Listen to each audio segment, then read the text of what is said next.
এখন থেকে এই আলিশন কেসে নামাজ পড়াবে। যদি আলী হোসেনের নামাজ পড়াবার যোগ্যতা না থাকে, এত বড় দুঃসাহস তোমাকে কে দিয়েছে? ইমামকে আলটিমেটাম দাও। এই কুয়াকাটায় যারা মুসলমান দাবি করেন, আমি দল বুঝি না, আমি দল বুঝি না। এই কুয়াকাটায় যারা মুসলমান, আপনি যেই দলের হয়ে থাকেন, আপনার উপরে ইমানি দায়িত্ব, আপনার জন্য অবশ্য করণীয়। কুয়াকাটা সাগর পার মসজিদে এখন খবর এলো, কি কইছিল? ইসলামের পক্ষে থাকার কথা বলছিল সবাই। আমাদের ইমাম সাহেব মুস্তফা ভাই নরম মানুষ, মহিপুর উলামা ঐক্য পরিষদের সেক্রেটারি,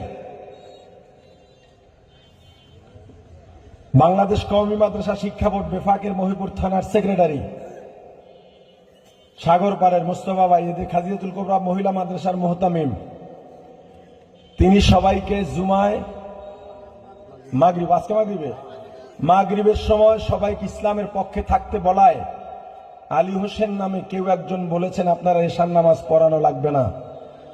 ঠিক আছে, পড়াবে না। মুস্তফা ভাই যে বেতন পেতেন ওখান থেকে আমি দেব। এখন থেকে এই আলিশন কেসে নামাজ পড়াবে।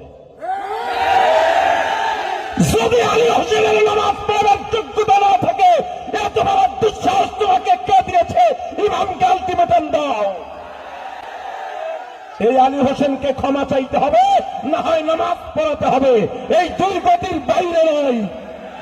আমরা দেশ কারো কাছে বিক্রি করে দিই নয়, আমরা এই দেশের ভাড়াটিয়া নই, আমরা এই দেশে বেঁচে আছি নয়।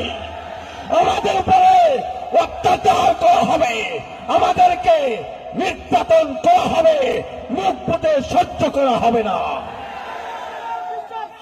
এই কুয়াকাটায় যারা মুসলমান দাবি করেন, আমি দল বুঝি না, আমি দল বুঝি না।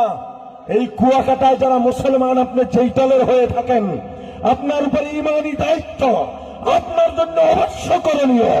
যে ইমামকে বলেছে সারা পড়াতে হবে না, ইসলামের পক্ষে থাকার কারণে দৃষ্টান্তমূলক তার শাস্তি হতে হবে। এটা ইসলামের বিরুদ্ধে সরাসরি বিদ্রোহ ঘোষণা করছে, ইসলামের বিরুদ্ধে দাঁড়িয়েছে, রাসূলের বিরুদ্ধে দাঁড়িয়েছে।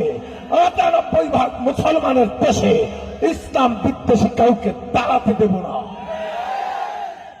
আপনাদের কাছে রেখে গেলাম, এশার নামাজও মুস্তফা ভাই পড়াবেন। এর ব্যতিক্রম যদি হয়, কুয়াকাটা কারবালা হয়ে যাবে। সাংবাদিক বন্ধুরা আছেন এখানে, প্রেস ক্লাবের সবাই ছিলেন, মাগরিবের আগের সভাপতি তুষার ভাই সহ এখনো যারা আছেন,